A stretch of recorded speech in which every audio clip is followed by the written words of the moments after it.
Verria, j'ai à peu près 35 ans de club à l'US Cambo. J'ai été joueur, assez moyen puisque je n'ai jamais voulu en équipe 1, mais ça c'est pas le plus important. J'ai surtout beaucoup entraîné, donc les cadets et les juniors dans un premier temps, les équipiers seniors avec Alain Farisco que vous connaissez. Donc Alain s'occupait de la première, moi je m'occupais de l'équipe 2. Et ensuite je me suis un peu occupé de l'école de rugby et je suis assez vite revenu, assez naturellement, en cadet et en junior, parce qu'il y avait des manques d'entraîneurs. Et je suis revenu dans les débuts des années 2000, puisque notre club qui avait accédé à la deuxième division est descendu 6 fois en 8 ans, pour se retrouver en 4e série, et où là les bénévoles et ceux qui souhaitaient s'occuper du club n'étaient pas très nombreux. Donc j'ai été président pendant 4 ou 5 ans, avec beaucoup de gens qui m'ont aidé. Et avec une chance inouïe, c'est d'être champion de France la première année en 4e série, qui est le niveau le plus bas, mais peu importe, lorsqu'on est champion de France, ça génère plein de bonnes choses pour la suite. Voilà, donc ça a été pour moi des éléments importants fédérateurs du club. Donc il y a 5 ans, le club m'a appelé pour m'occuper notamment des jeunes. Et c'est vrai que le constat était un peu compliqué puisque au niveau de l'école de rugby, il y avait 45 enfants. Donc on est aujourd'hui 120. Donc on a fait des choses assez simples en 4 ans, avec trois objectifs, les enfants, les parents et les éducateurs. Donc au niveau des enfants, on a fait un bus de ramassage pendant plusieurs mois sur Aïnoa, Aspet, Ixassou, Lousois, donc qui a permis à la fois de structurer l'école de rugby, de garder ceux qui venaient déjà, mais surtout d'amener d'autres enfants dont les parents avaient du mal à se déplacer ou à les amener à différents horaires. Et donc là, on a déjà gagné 15 ou 20 enfants. Après, on a été meilleur en matière de communication, de réseaux sociaux et d'affichage, notamment dans les écoles. Donc chaque année, on a pris 20 ou 25 enfants de plus, sachant qu'on en perd aussi une dizaine en fonction de la catégorie. Donc aujourd'hui, le constat il est positif au niveau des enfants, puisque donc, je dis, on est 120 et on a surtout une répartition quasiment égalitaire par catégorie. On est à peu près entre 25 et 30 dans chaque catégorie. Ensuite, la deuxième cible, ça a été les parents. Donc les parents, on leur a dit le club house, il est à vous. Alors, ils avaient l'habitude de laisser les enfants et de repartir, donc ça peut être une obligation, mais on leur offre le café le matin. On leur demandait aussi de confectionner les sandwichs pour les petits, donc à la fin de l'entraînement. Ce qui fait que les parents ont appris à se connaître, et donc on a arrêté le bus, parce qu'on est passé au covoiturage. Et donc ils se sont accaparés le clubhouse. Aujourd'hui il y a une ambiance, et puis on fait aussi 3 ou 4 moments conviviaux dans l'année.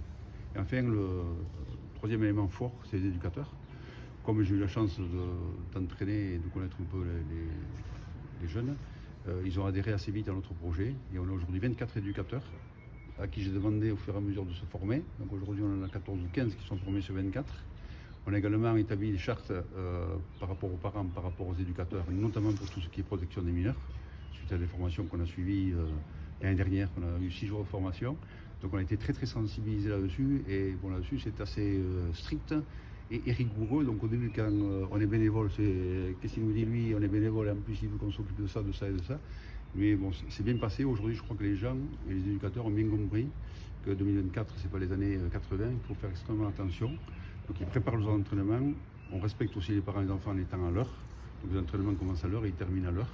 Et ce qui a permis, je crois, par le bouche à oreille, de faire en sorte que notre école de rugby commence à avoir une bonne image, même si il faut cultiver l'humilité. Voilà, ce qu'on a essayé de faire très modestement. Aujourd'hui, on est 120, je pense que c'est, si on a 10 de plus l'année prochaine, on les prendra. Mais ce n'est pas la course à l'échalote. On veut continuer à bien structurer, à ce que les entraînements aient du sens. On n'est pas là pour faire du nombre. Il faut qu'il n'y ait pas un budget propre à l'école de rugby. Donc aujourd'hui, on est dans le budget global du club. Bon, chaque fois qu'on demande quelque chose, qui s'est argumenté, bien sûr, on l'a. Donc on est aux alentours de 10-15 000 euros de budget par an, donc y comprend bien sûr les transports, l'équipement.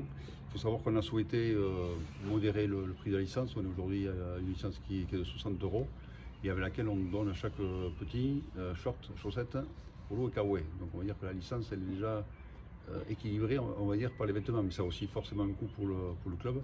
Oui, donc on doit être dans ces eaux-là, sachant que le budget du club c'est 130 ou 135 000 euros. Mais après, il y a des années où c'est un peu plus. On prend systématiquement le bus à partir de 20 km. Bon, on pose la question au club et de suite on a l'accord pour prendre un bus. Donc c'est ça qui peut varier d'une année sur l'autre. Au niveau de l'école de rugby à nombre, bon, je pense que là, effectivement, à 10 de plus, on arrivera à nos limites, parce qu'après ça génère aussi de la présence et de la formation des éducateurs. On souhaitait développer le sport santé à marge de l'école de rugby, parce que bon, on a beaucoup de centres de rééducation sur Cambo, y compris des maladies assez graves, où on peut permettre à des gens de penser à autre chose qu'à leur maladie. Et ensuite, moi je comptais assez vite, on ne veut pas que ce soit, mais assez vite me refocaliser sur les cadets juniors pour avoir en fait cette suite, pour voir si effectivement ce qu'on a essayé de faire en dessous, comme en dessous, c'est pas du tout péjoratif au niveau de l'école de rugby, porte effectivement ses fruits, parce que ce qu'on constate tous, y compris lorsqu'on en parle avec les gens du comité départemental, c'est que ce soit Arcang, La Ressort ou Ustaritz, on a quasiment tous une centaine de gosses, et quand on arrive en cadet, il faut qu'on soit 2 clubs pour arriver à peine à 25. Donc ça veut dire que chaque club arrive à peine à avoir 10-12 cadets. Donc c'est peut-être essayer d'identifier ça, d'avoir peut-être un zoom au niveau des territoires, au niveau des collèges et de l'école, peut-être être un peu plus efficace là-dessus. Ça fait partie des choses d'humilité côté perfectible que je rappelais tout à l'heure, pour essayer de boucler la boucle, puis après place à d'autres personnes. On s'est posé la question par rapport au rugby féminin, puisqu'on a été sollicité par les collèges de Cambo. Il y a un gros centre de collèges et de lycées à Cambo.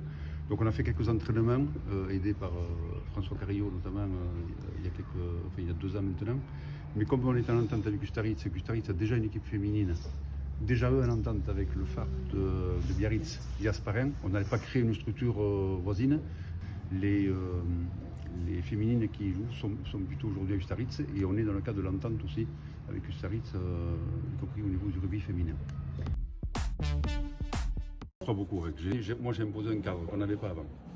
Il y a aujourd'hui une charte effectivement par an, avec des engagements, droits et obligations des parents, et charte des éducateurs, droits et obligations de l'éducateur, qu'il signe bien sûr. Et la licence n'est accordée que si la charte a été signée.